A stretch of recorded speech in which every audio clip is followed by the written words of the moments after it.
This talks about the open source language AI tools developed by A for Bar team. So I think most of the language experts here would have already got their hands dirty with these tools. We're speaking about the requirement for collection of data set at huge volume, and also like the quality at which we are looking at for getting the quality apps around it.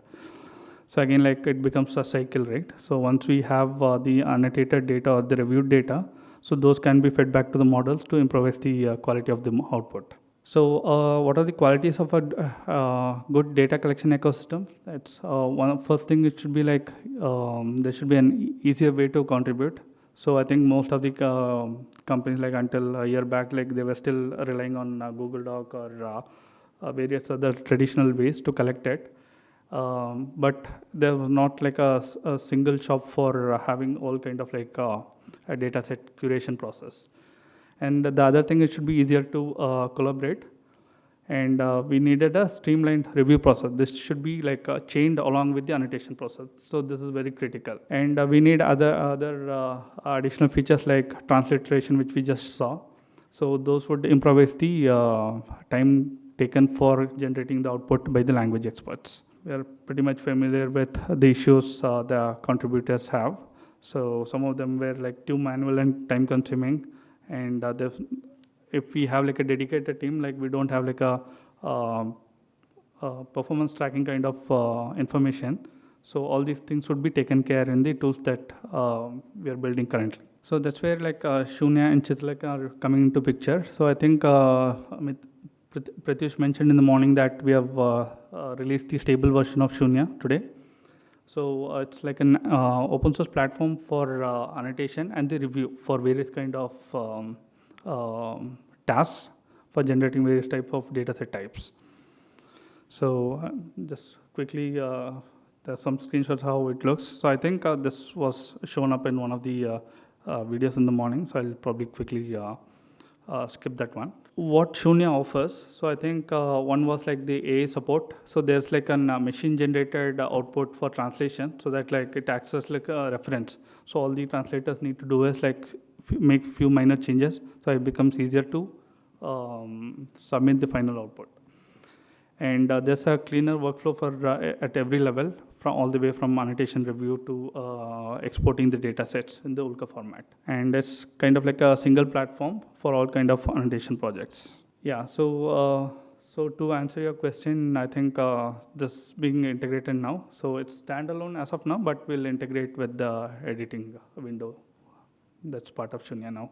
And also like this cross-lingual support, I think Pratish also covered in the morning, right? So let's say like there are similar languages. So if let's say like language A is closely related with language B, so instead of providing the input in English, so what if it's already reviewed? So we will show that particular language, and it becomes easier to translate in the language 2 format. Yeah, so I think this also like we just briefly covered. So the first table of Shunya is in today, and we have closer to 100 annotators, and more than 120K tasks are completed across 24 languages and 3 different project types.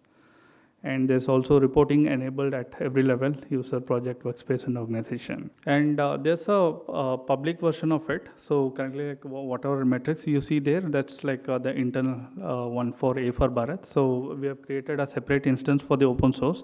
So if you want to play around, so that's available in the GitHub wiki. Probably I'll just mention in one of the slides, so you can check it out. So already like a demo workspace is created. You can just play around with the actual annotation tasks there. Yeah, so this demo is, so this link here, that's the internal one. So if you just want to replace with the demo.shunya.a for Bharat, so you can log into the open source version of it. So there's a clear hierarchical. So whatever accounts you see in the GitHub page, that corresponds to the annotation role. So just play around that, and any feedback you can just communicate through the GitHub link itself. Yeah, these are the repos, or if you just Google for A for Bharat Shunya, like this should pop up. And next comes the Chitralekha part. So this is an open source tool for video transcription. In one of the panels, like they were highlighting the channel with NPTEL. So they contain, I think, closer to 4 million hours of educational data, and they have been part of the POC program. Maybe I'll just quickly show you how this is how the tool looks. So there are two things supported. One is like let's say like the video was pre-populated with the actual transcript, meaning like it's cleaner, so you can just still continue to import the same. But if there are no transcripts available, so you can just select the respective ASR model, do the subtitling, and then translate into the target language. So this is what I was mentioning. So maybe like I'll quickly show it. So I just have sample videos. So this one, if I just quickly play.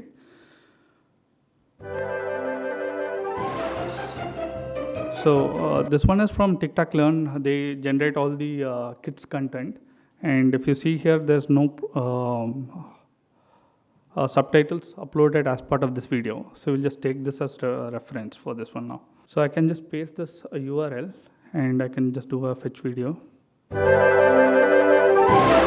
So you can see a nice timeline view. So if you want to manually create all the subtitles, if you want to like exactly match with the timings, there's an option to just select that and then create the subtitles for that. Or if you just want to automate that, probably you can just go to like so there's an option here, right? So since it doesn't have the YouTube captions, I'm just selecting A for Bharat here, doing a transcribe. So this generates the subtitles in English based on the source language, which we have to explicitly mention. So probably sometime later we can identify the language from the video itself and then pre-populate this one.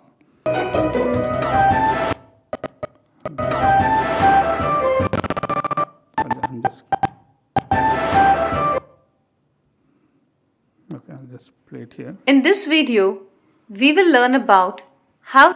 So you can see here like as it's trying to match with the timing and also like renders in the video actually. So yeah. How to solve the third and fourth order star puzzles. So we can make all the edits here, like let's say like some so instead of third, let's say like it was fourth, so I can make this edits here and save it, and that would get persisted in the system. And if you come back to the same video, you can still continue from this point. So now that's the transcription part. So currently like this video support a maximum of 90 minutes, and also like current POC is being done with the NPTEL team, and they have closer to 10 language experts who are currently working on the educational videos. So this is still in beta. So once we get all the feedbacks from the language experts, will improvise that. Again, like what are the upcoming features? One is the glossary support. So since it's all very domain specific things that we are looking at, so we wanted to make sure like this proper glossary which is created can be shared across all the other members. And so currently we saw like two of the options. So if we have like a better model, that could be like plugged and it could be like a plug and play model. And something related with translation memory. So let's say like there was a specific word that I changed. So the system will automatically remember that and make sure like any future videos that it will remember and replace with the correction that I made earlier. And finally coming to Anuvad. So in one of the presentation in the morning, like we briefly talked about the application available for the Supreme Court of India. So this is mainly built for the judicial document translation. And Nandan sir was also talking about going global. So so last year, like this was also deployed to Supreme Court of Bangladesh instance as well. So I think there was some tasks from, I mean, there were some initial talks from, I think, Tanzanian government, right? I think they are also looking into this one to see like how we can train the low resource language and make it available for them. So yeah, so that would be the basic UI. So we upload a document and we can, so it splits into, tokenizes into the sentences. You can make all the corrections there. Again, the interesting thing here is like once you make all the corrections, so the format of the document is maintained. So let's say like it's center aligned, bold, or whatever it is. So that gets retained in the final destination file as well. So that has been main challenge for the translators sitting in high courts, various high courts. And with respect to the AML capabilities, so few of the major challenges they have found was like they have some pre-independence document which is of very poor quality. So OCR is doing like a fairly good job of translating those as well. And again, like this would again be like a plug and play NMT model. So the end users, let's say like for a specific language, they want to select a different model. So they'll be able to do this one. And coming quickly touch basing on the features, so it does the document translation. And let's say like you don't want translation and you just wanted to digitize it. Let's say like a scanned version to digital format. There's an option for that as well, and this retains the format as I mentioned earlier.